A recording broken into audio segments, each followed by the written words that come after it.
Oi, gente, tudo bem? Sejam bem-vindos ao Estatisticast. Eu sou a professora Fernanda Maciel e esse é o meu podcast de estatística e dados. A proposta aqui é trazer convidados que são especialistas em alguma área de dados para trazer muito conteúdo para vocês e assim inspirá-los. O convidado de hoje é o Lucas Galindo. Ele trabalha com governança de dados e também produz muito conteúdo sobre trabalhar no exterior. Inclusive, ele trabalha na Espanha. Lucas, seja bem-vindo ao Statisticast e fala, se apresenta para o pessoal. Oi, pessoal, tudo bom? Não sei de onde você está me ouvindo. Eu falo com vocês de Zaragoza, na Espanha. É uma cidade que ninguém nunca tinha ouvido falar, inclusive eu, há 8 meses, até 8 meses atrás. E a ideia de hoje é falar um pouco sobre governança de dados, sobre essa área, o que que tem de relação com estatística, sobre carreira. Espero poder ajudar vocês de alguma forma. Obrigada, Lucas, pela sua participação aqui. Então, explica um pouquinho o que é a governança de dados e como você entrou nessa área, como você começou a sua carreira. Legal. Primeiro eu vou explicar mais ou menos o que que é governança de dados. Primeiro, as empresas contrataram um monte de cientistas de dados e elas perceberam que o cientista de dados precisava de dados para trabalhar.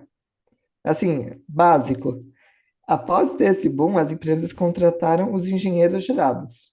Um engenheiro de dados é a pessoa que faz o pipeline, monta o dashboard, leva o dado para onde um cientista de dados vai conseguir criar os seus modelos, criar as suas análises estatísticas e conseguir trabalhar em cima disso. E o que que é a governança de dados? É a pessoa ou a área da empresa, assim, tem empresa que tem muitas pessoas dentro disso, tem empresa que tem menos, que trabalha para aumentar a produtividade da área de dados. Então, em vez de, por exemplo, uma aplicação, eu trabalho em uma empresa que faz uma ferramenta de governança de dados que é a Alvin. E uma das coisas que a gente faz, assim, uma das funcionalidades do nosso software é a pessoa conseguir entrar em um site e pesquisar onde que eu encontro informação de CPF. E vem a lista de todas as tabelas, os dashboards, as colunas, e quem são as pessoas que utilizam dados de CPF na empresa. Então, em vez de eu mandar um e-mail, gente, onde que eu encontro dados de CPF? Eu vou lá na ferramenta que tem isso e pesquiso. Outra aplicação, isso é falando assim, de catálogo de dados, que é basicamente um lugar onde as pessoas conseguem pesquisar tudo relacionado aos dados da empresa. Assim, eu quero encontrar onde está essa tabela, onde está essa coluna, onde está esse dashboard, o que significa essa métrica, o que que significa esse conceito aqui dentro da minha empresa. Então, governança de dados, uma das coisas é isso, só que é um framework completo com 10 áreas de conhecimento, e esse é um deles. O próximo que eu posso falar é qualidade de dados. Então, você falando de estatísticas de dados, e basicamente o dado, na maioria dos casos, na maioria das empresas, tem muito erro, e um dos trabalhos de governança de dados é colocar o monitoramento nisso. Será que tem um campo nome? E será que faz sentido, assim, vamos supor que na sua empresa tem um formulário e você tem que colocar o nome do produto e o valor do produto. No campo nome só devem entrar letras e no nome e valor do produto só devem entrar números. Isso deveria ser assim, uma validação básica para acontecer. Eu já trabalhei em uma empresa, em uma seguradora, já trabalhei em algumas empresas, né, então não tem problema falar que é uma seguradora, e o formulário deles de CPF aceitava letra. Então, eles assim, não conheciam todos os clientes que tinham, porque tinha cliente que eles assim, não sabia qual é o CPF do cliente. Então, não podia mandar um e-mail, não podia mandar um telefone, não podia ligar, no caso, mandar um SMS. A empresa tem um cliente e não consegue se comunicar com o cliente. E para resolver isso, pô, é só arrumar o formulário. É só colocar o formulário, a partir de agora não aceita letra. Isso parece algo básico, mas no caso deles, eles fizeram um estudo que arrumar esse formulário custava R$ 500 mil. Que isso? Então, assim, não é nada trivial. Até uma coisa boba como arrumar um formulário vai, porque pensa que esse formulário vai para um banco de dados e esse banco de dados vai para N outros bancos de dados dentro da empresa. Então, você, assim, agora eu só aceita número, vou mudar o data type aqui, vou ter que mudar o data type nesse banco de dados, nesse. Então, vou ter N coisas que vão quebrar, que vão ter dentro da minha empresa se eu fazer isso. Não é só mudar em um local. Tudo Então, conectado, né? coisas assim acabam sendo de governança de dados. Quando a gente fala, você, não sei quantos e-mails você tem. É, Ah, eu acho que uns que eu uso assim, que eu vejo quase todo dia, uns você três. tem. Eu tenho 3 e-mails que eu uso todo dia. Eu Uhum, tenho o meu pessoal do Outlook, um de spam que eu deixo no meu Gmail por causa do celular, e eu tenho o meu de trabalho. uhum. Se eu assino um produto, por exemplo, a minha conta no banco, e eu coloco informação errada, o banco tem que saber qual é meu e-mail. Porque eu não vou acordar um dia, sair de casa e ir no banco falar: Oi, meu e-mail certo é esse. Então, uma das coisas que governança de dados faz, que é outro pilar, é MDM, gestão de dados mestres. Os bancos pegam seu CPF, pega seu telefone, pega seu endereço, vai em um birô de dados e compra o seu dado correto, ou o dado que ele espera que seja correto, para aumentar a quantidade de informação que chega até você. Assim, imagina quanto custa para um banco mandar uma carta no seu endereço e a carta não chegar. Aí você coloca isso vezes milhões de pessoas que utilizam aquele banco, e esse é um trabalho de governança de dados. Então, aumentar a produtividade de um cientista de dados, o dado dele estiver mais correto, o modelo dele vai performar melhor, e ele vai trabalhar mais rápido se ele saber onde encontrar na empresa algumas informações-chave. Isso para um cientista de dados, para um analista de dados, para um engenheiro de dados. Assim, é bem generalista essa parte. E também a parte de compliance com LGPD, GDPR, você mora na Califórnia, eu sei que vocês têm uma lei específica de vocês. E isso é normal, assim, vários países, várias cidades, inclusive, têm a sua própria lei de privacidade ou regulação dos dados. É legal falar que o país que tem isso há mais tempo, ou leva isso mais a sério, é a Alemanha. A Alemanha chega a ter, assim, por bairro. Essa é a lei de privacidade por bairro. E isso surgiu há muito tempo atrás, quando assim, é uma história legal de falar. Quando o Hitler começou a usar os documentos que ele tinha e no documento tinha essa pessoa é judia. Se essa pessoa é judia, ela vai para o campo de concentração. Então, até hoje, a população que mais tem consciência, tipo, privacidade, porque você quer essa informação, leis de segurança assim, de dados, é a Alemanha. Uma Caramba, informação que pouca gente conhece, porque foi usado no passado como forma de preconceito e aniquilação do seu próprio povo. Então, governança de dados é, por exemplo, tem um dashboard. Será que faz sentido um dashboard ter o campo salário? Ou, assim, será que todo mundo da empresa pode ter acesso ao salário? Ou quanto cada pessoa tem na sua conta bancária? Ou isso deve ser uma parte que vai ser cuidado por gestão de acesso e só algumas pessoas muito específicas podem ter acesso à informação de quanto cada pessoa tem no banco.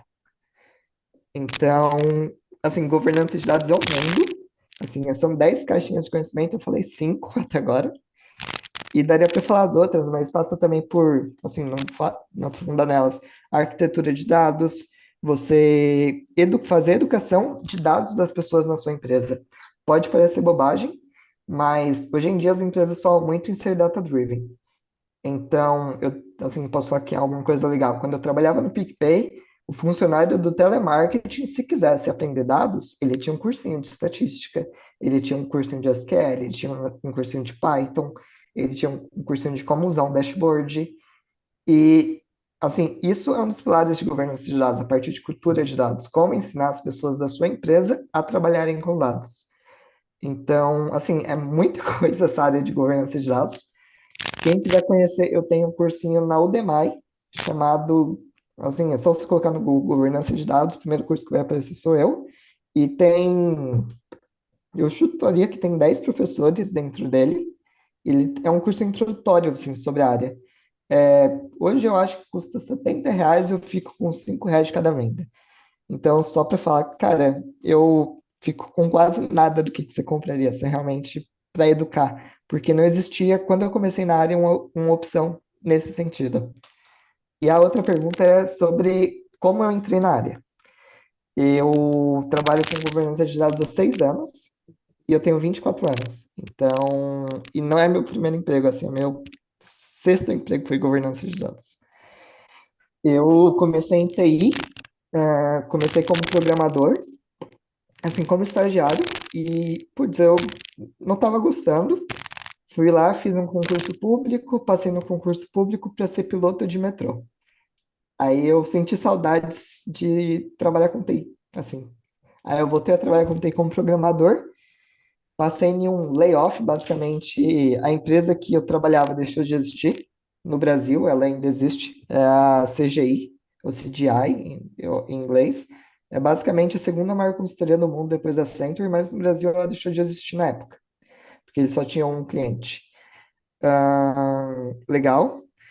Aí eu falei, putz, eu vou procurar emprego e eu queria trabalhar nessas empresas aqui. Eu cheguei até a criar uma lista e fui na Sul América fazer entrevista e lá tinha governança de dados. Eu olhei aquilo e falei, pô, o que que será que é governança de dados? Eu acho que é a mesma coisa que DBA.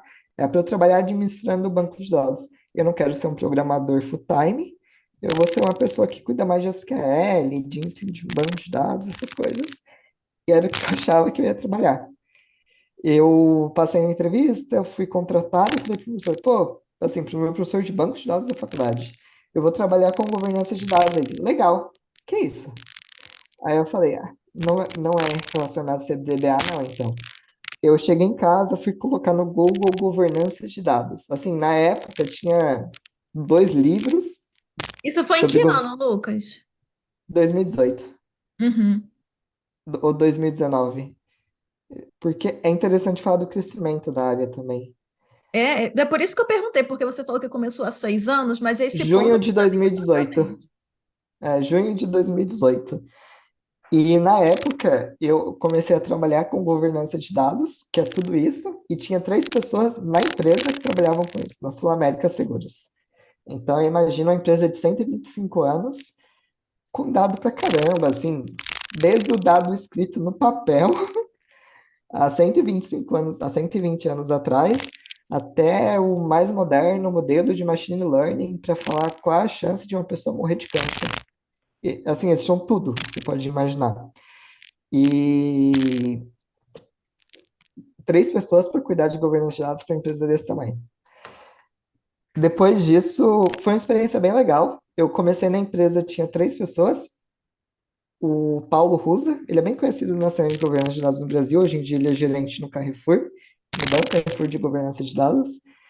E o Caio Pantaleão, que continua na Sul América, trabalha agora com privacidade. Quando eu entrei, tinha, assim, um é formado em artes cênicas, o Paulo, o Caio é formado em música, e eu era a pessoa de TI que trabalhava com eles, para eles conseguirem fazer as coisas mais técnicas.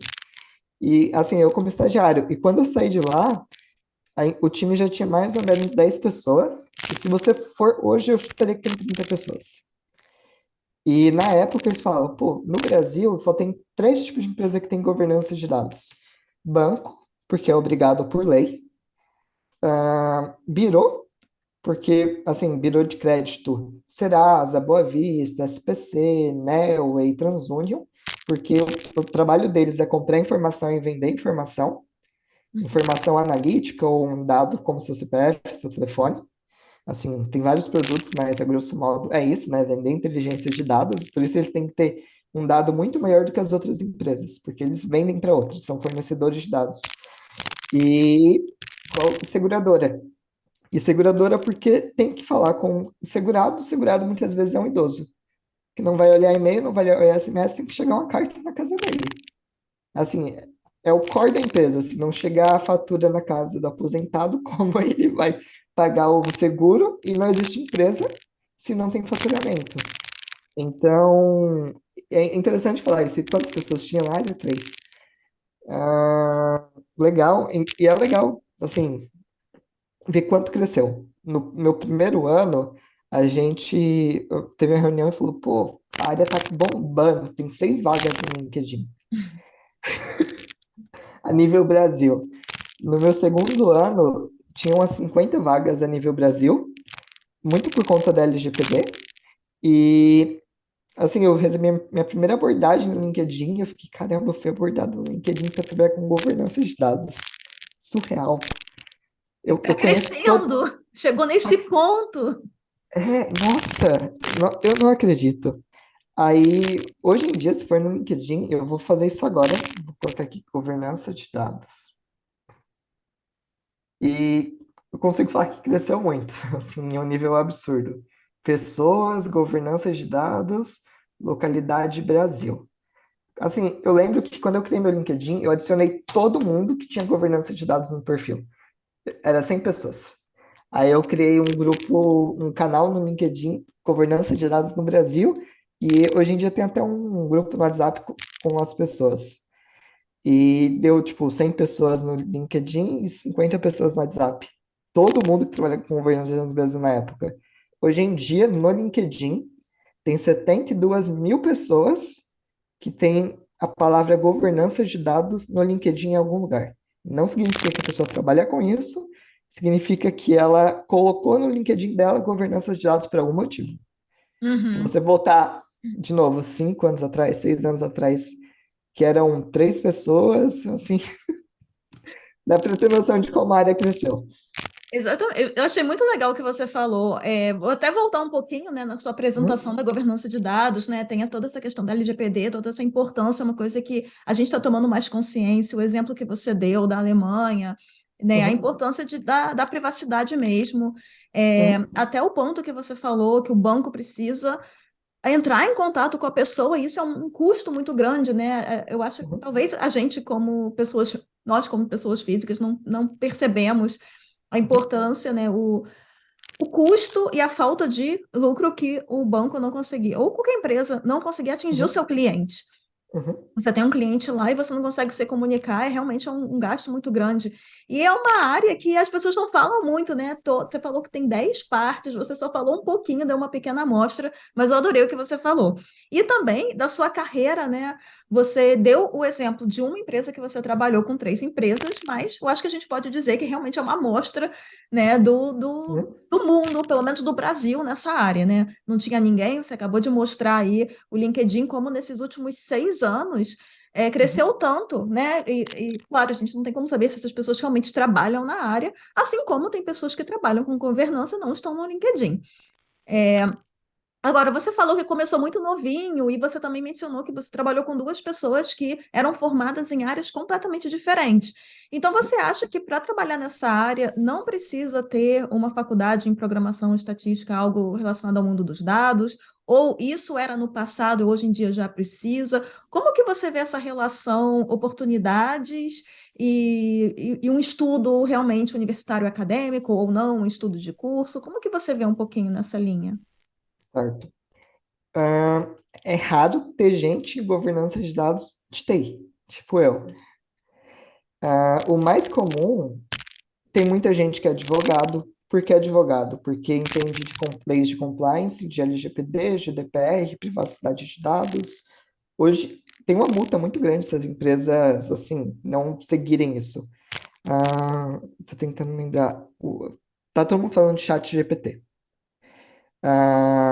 A Itália, hoje, colocou uma lei que se o ChatGPT não abrir um escritório na Europa e seguir as leis de privacidade europeias, ele vai tomar uma multa de 4% do lucro dele global. E o Brasil tem a mesma lei, que é baseada na GDPR, é entre 2 e 4% do seu lucro global. Então, assim, 3 multas que uma empresa como a OpenAI toma, cada empresa. Assim, fácil. Então, tem muito advogado que trabalha nessa área de governança de dados, bibliotecário, como tem essa parte de catálogo, governança de metadados, governança de enriquecimento, data owner, data steward, que são papéis de governança de dados, tem muito bibliotecário que trabalha com governança de dados. Outro perfil comum, eu, eu pensei nele e esqueci antes de falar. Ou seja, não Biblioteca. precisa ter um estudo na É, área de dados, você pode fazer uma isso. transição de carreira para a área de dados. Uhum, Provavelmente você teria que estudar sobre leis, né? Saber uhum. bastante sobre essa área, né? Vamos supor, se você for trabalhar com Lembrei. LGPT, você tem que saber sobre isso, certo? Lembrei. E, por exemplo, designer. Pode parecer bobagem, designer, jornalista, comunicador. uma empresa como o Boticário. O Boticário, eles são clientes da Alvin e eles têm uma trilha de conhecimento para as pessoas que trabalham no Boticário aprender sobre dados. E quem cuida disso é do time de governança de dados, não a pessoa técnica. Quem cuida disso é um designer que faz um PPT bonitinho, que faz uma apresentação, que vai lá nos outros times e apresenta, olha, isso é dados. Então aprende sobre essa área e começa a usar, aprende sobre os dados, o que eles podem fazer. Tem aqui uma trilha gigante que você pode aprender e utiliza no seu dia a dia e na sua área. E esse trabalho de, assim, se chama em inglês Data Literacy, que é letramento em dados, é feito por governança de dados. Não vai ser um engenheiro de dados que vai parar de construir pipeline ou um cientista de dados que vai parar de construir modelo para ensinar o que que eu para o cara do RH. Cara, se você fazer uma análise dos salários da empresa e comparar com o mercado, você pode otimizar o salário que você oferece para quem você está contratando e aumentar o caixa da empresa fazendo isso, mantendo a felicidade de quem está lá fora, sendo contratado. Quem vai fazer isso é a pessoa de governança de dados desse tipo de use case. E, assim, a Netflix falou que o algoritmo de recomendação dela vale US$ 1 bilhão. É o algoritmo que recomenda os filmes para você. Quanto vale você aumentar 1% da acurácia desse algoritmo? Quanto a Netflix ganharia se ela aumentasse 1%? Isso é difícil de você ver o valor disso, né? Mas quando você coloca em um banco, quanto dinheiro valeria para o Itaú, ou, sei lá, os Estados Unidos, JP Morgan, se eles deixassem de dar crédito para 1% das pessoas que vão ficar inadimplentes e nunca pagar? É 1% no modelo, só que, assim, deve ser alguns bilhões e bilhões e bilhões de 1% no modelo. Então, você ter os dados corretos, produzir mais rápido, com mais qualidade, é o trabalho de governança de dados, assim, é o que ele ajuda a se pagar. Ela é uma área assessora das outras pessoas que trabalham com dados na empresa. Ela não é uma área fim, assim, ela não faz sentido, putz, vou começar aqui na minha empresa, uma área de dados, não vou ter ninguém de dados, vou ter só uma pessoa de governança. Mas se você tem uma área de dados, quanto mais governança você tiver, melhor é. Então, tem empresas que não têm um time de governança de dados centralizado. Tem o analista, tem que fazer uma documentação do que ele faz. O engenheiro de dados tem que colocar os cheques de qualidade de dados no que ele faz. Então, assim, tem até 5 modelos de governança de dados, que é o mais centralizado, que é um escritório de governança de dados que cuida da empresa toda, até o pessoal fala muito hoje em dia do data mesh, cada área cuida da sua própria governança de dados federada, que é basicamente cada um cuida de si, mas todo mundo pensa nesses conceitos aqui, por favor. Então, assim, é um mundo muito grande. Nossa, é um universo. Eu adorei os exemplos que você deu, que você está dando, porque eu acho até que elucida para as pessoas, né? As pessoas conseguem visualizar e entender, né? Eu tenho certeza que pelo menos alguém que está escutando e se interessou por essa área, mesmo sem nunca ter escutado antes. Uhum, Agora eu queria falar sobre um outro ponto. Eu queria uhum, continuar falando sobre governança de dados, porque eu estou adorando que você. Eu mesmo estou aprendendo bastante. Mas você também é muito famoso no LinkedIn por uhum, falar, por ajudar pessoas a trabalharem no exterior, pessoas fazerem, né, seu LinkedIn de uma forma apropriada para trabalhar. E tem muita gente que me procura, né, perguntando dicas de como trabalhar fora. Eu acho que uhum, com a Covid, o pessoal descobriu que pode trabalhar para fora, né? Ou facilitou. E então é todo mundo tá, muita gente está interessada agora. Vamos falar um uhum. pouquinho disso? Vamos. Uhum, Então, como é que a pessoa, né, se você puder resumir ou falar alguns pontos só, né, você que fala muito disso, é fácil realmente trabalhar para fora e ganhar em dólares e euros, ou é tudo mentira? tá. É fácil. Normalmente eu falo que existem 3 pilares para você conseguir trabalhar para fora do Brasil, já ganhando em dólar, que, assim, os 3 pilares assim, se você tem isso, você já está pronto. Falar inglês. Normalmente, o nível de inglês cobrado no Brasil é muito maior do que o nível de inglês cobrado fora do Brasil. Porque você tem vários alunos na sua faculdade e seus alunos têm acento. O brasileiro que fala inglês, ele tem acento, só que o outro que entrevista ele não tem esse costume.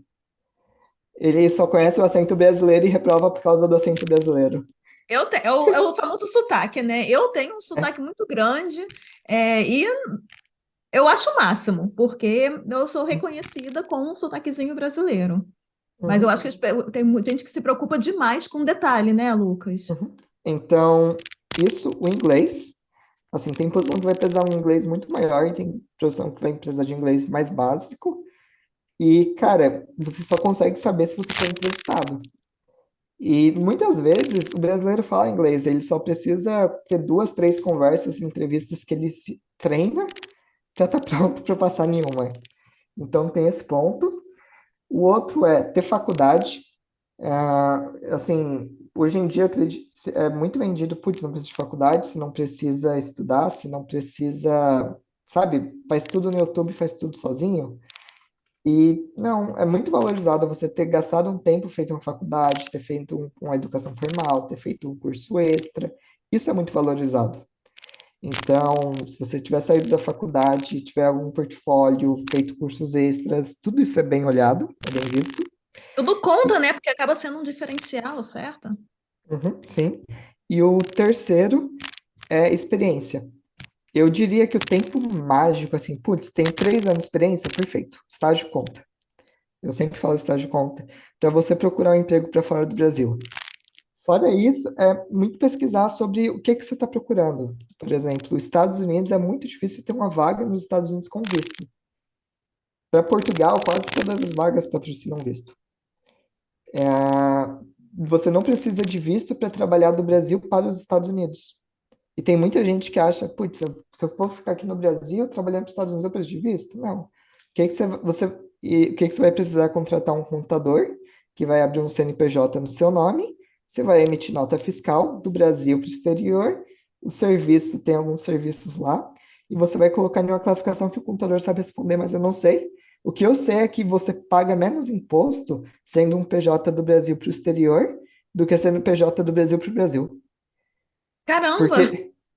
Porque você está trazendo dólares do exterior em vez de fazer a economia local girar. E é melhor você trazer dólares do exterior para cá do que receber de alguém que já paga em real. Faz sentido. Assim, você literalmente está trazendo receita de fora para o Brasil.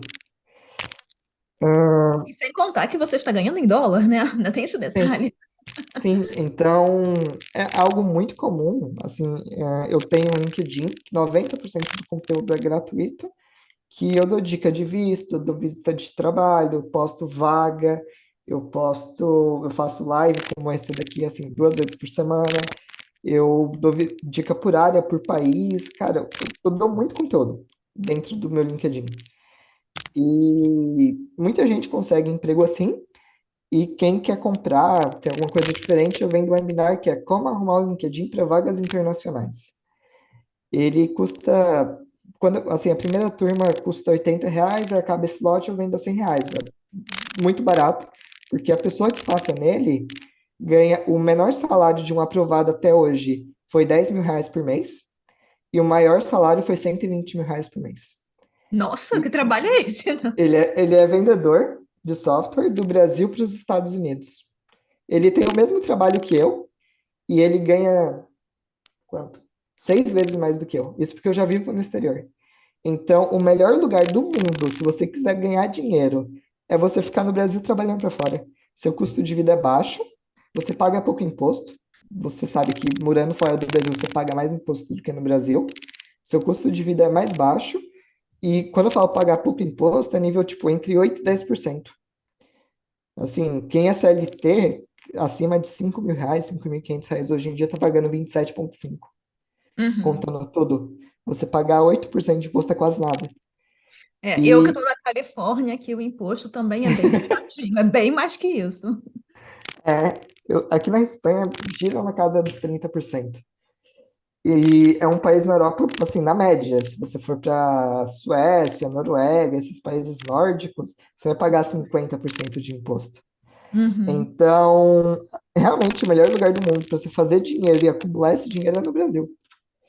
E muita gente não tem essa visão porque acha que é um bicho de sete cabeças. Eu recebi uma mensagem esses dias da menina, ela falou, Lucas, recebi uma abordagem, fiz o processo seletivo para trabalhar do Brasil para os Estados Unidos, passei em tudo, era 6 vezes o meu salário, não fui. Aí eu falei, menina, por que você não foi? Aí ela, cara, ia ser muito burocracia, né? Como eu ia fazer para receber meu... Eles iam pagar em dólar e receber em real aqui. Cara, assim, ia ser muita burocracia. E Essa a era a gente preocupação.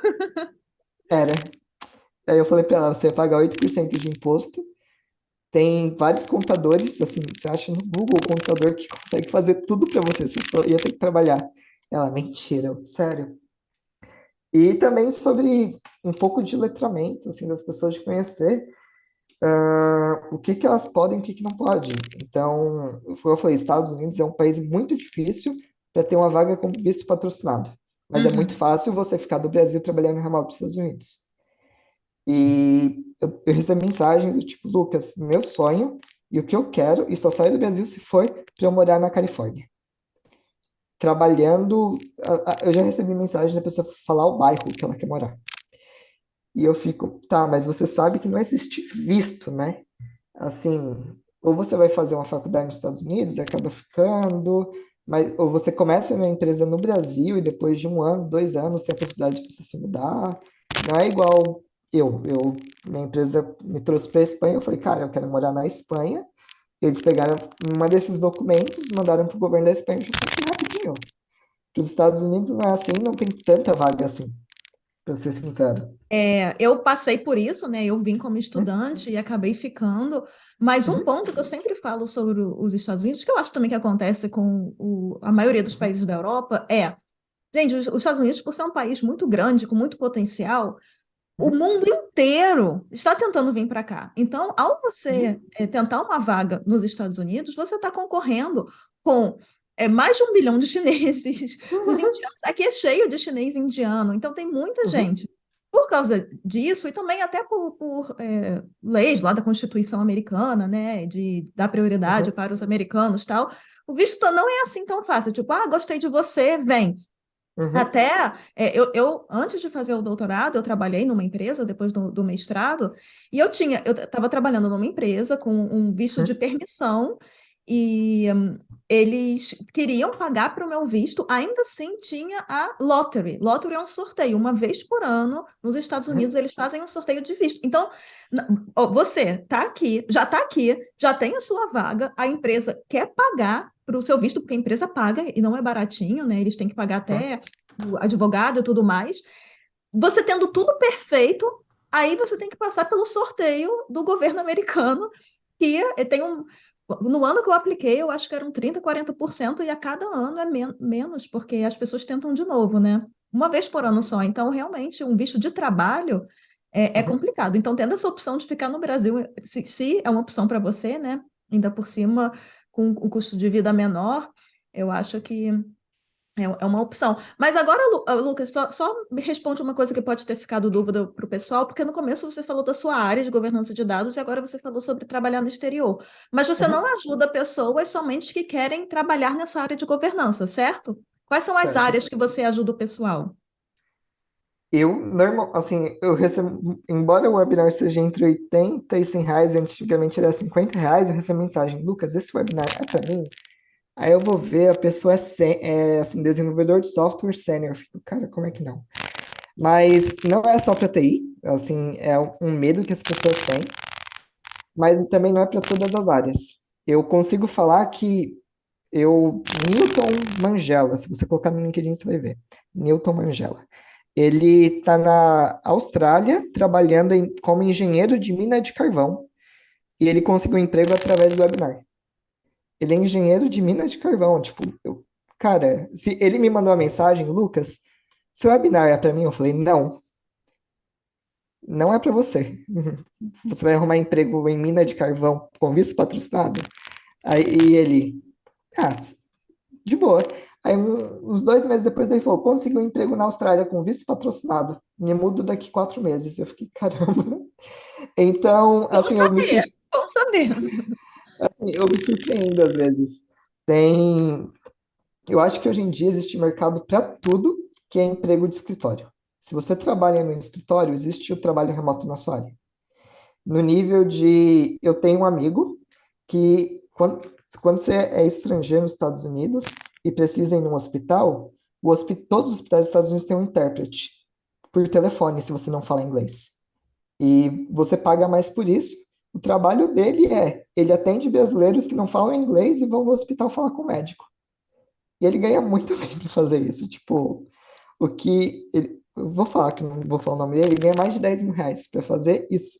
Ele é um telemarketing bilíngue que ganha R$ 10.000 por mês fora um monte de bônus.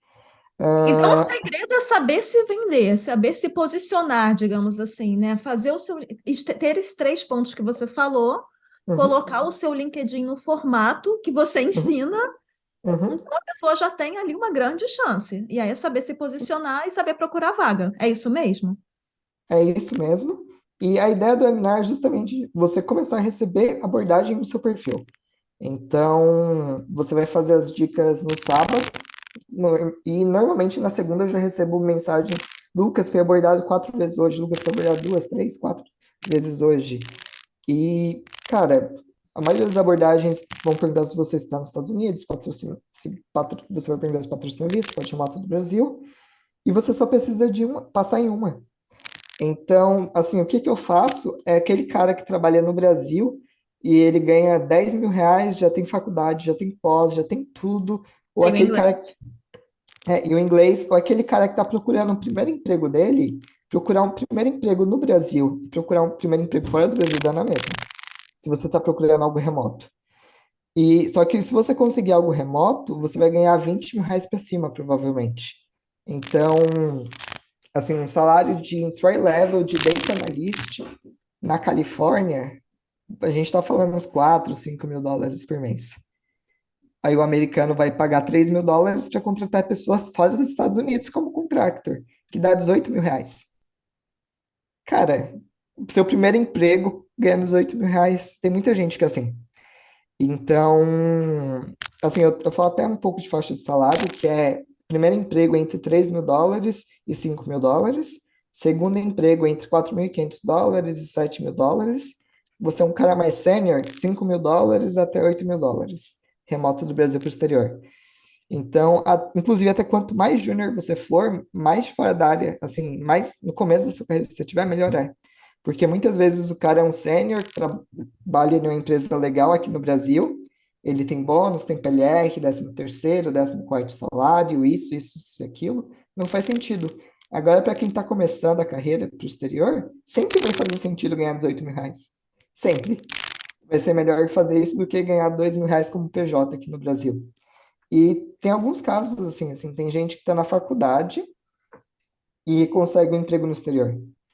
É realmente tentar e acreditar e parece papo de coach, mas é muito você conseguir se posicionar e se vender para isso, porque até quando a gente fala, tem muita gente que coloca no LinkedIn uma dica do webinar, por exemplo, estudante de ciência de dados. Nunca um recrutador vai pesquisar estudante de ciência de dados, vai procurar cientista de dados. Se você colocar só cientista de dados, aumenta muito a sua chance de um recrutador te encontrar. Porque até ele descobrir que você é júnior, ele vai ter que ler o seu currículo, que é no caso o seu perfil. Esse tipo de dica boba, sabe? Tem muita gente que coloca mãe da Sofia, pai do Miguel, tira essas palavras do seu título, cara. Isso não é a palavra-chave para você ser encontrado. Estratégia certa, né? É 14 dicas, e eu sempre adiciono dois bônus a cada 2 meses. E, assim, eu já tenho um bônus de explicando tudo sobre como é CPJ do Brasil para o exterior. Eu já tenho um bônus explicando tudo sobre como é a vida na Holanda. Eu tenho um bônus explicando como se comportar em uma entrevista internacional, porque não é a mesma coisa que uma entrevista no Brasil. E eu tenho um bônus O currículo explicando. é diferente. Aham. E eu tenho um bônus explicando vistos pelo mundo, que é qual o visto dos Estados Unidos, do Canadá, na Europa, por país do mundo. Assim, tem uns 30 países ali que eu explico. E, cara, assim, é um produto bem legal, é bem completo pelo que oferece por R$ 80. E, sei lá, eu moro na Europa, eu ganho bem, dá para perceber que eu faço realmente porque gosto, né? Por que não Pensando. aproveitar esse boom, né? Eu acho que eu não sei se antes do Sim, Covid tinham tantas oportunidades remotas assim, mas com certeza depois do Covid, porque tem que pensar os dois lados. O brasileiro, ele quer uhum, ganhar numa moeda forte, um dólar euro, uhum, e uma empresa Europa, Estados Unidos, até Canadá, eles querem pagar um pouquinho menos para um funcionário contratado, e se você está Uhum, disposto a receber R$ 18.000, por que não, né? uhum. Então, O pessoal acha que é golpe, fica assim assustado, eu fico, cara, é normal. Se você, R$ 18.000 é muito dinheiro? $3.000 é muito dinheiro? Não, $3.000 não é nada. Um cara que termina uma faculdade, seus alunos, quando eles terminam a faculdade, quanto que eles vão ganhar? Se eles já tiverem feito um estágio, dois, por exemplo. Eles vão ganhar mais do que $3.000. é, Principalmente se for numa Big Tech. é isso mesmo.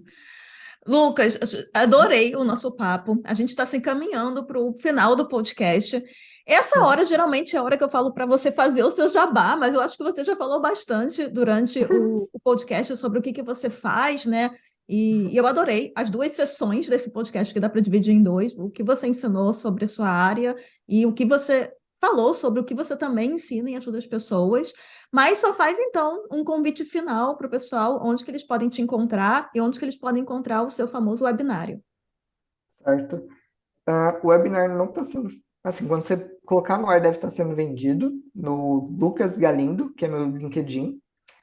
E eu tenho meu Instagram, que lá eu já estou divulgando, que é Lucas Digdin. Lucas Digdin. Diga. Assim, se você perguntar a história, é horrível, tá? Mas basicamente eu e todos meus amigos têm esse Instagram. É Pedro Digidin, Vinícius Digidin, é todos meus grupos de amigos desde os 10 anos. E ninguém Com mudou, então eu certeza, não vou. com certeza a pessoa não vai esquecer, dá para encontrar. Mas de qualquer forma, eu vou deixar os seus perfis aqui embaixo na descrição. Então, Uhum, você que está nos ouvindo, você pode olhar aqui na descrição e entrar lá diretamente, seguir o Lucas no LinkedIn, ver tudo que ele posta, ele já produz vários conteúdos bem legais, eu acompanho ele há um tempo já. E caso tenha interesse, provavelmente o webinário dele pode estar aberto ou não, depende de quando você escutar essa conversa, mas já acompanhe ele lá e veja o que ele posta. uhum. Então é isso, Lucas. Obrigado. Estou encerrando por aqui. Adorei o papo, eu ficaria mais vários minutos conversando com você. Muito obrigada pela sua participação e até a próxima. Tchauzinho. Obrigado pelo convite.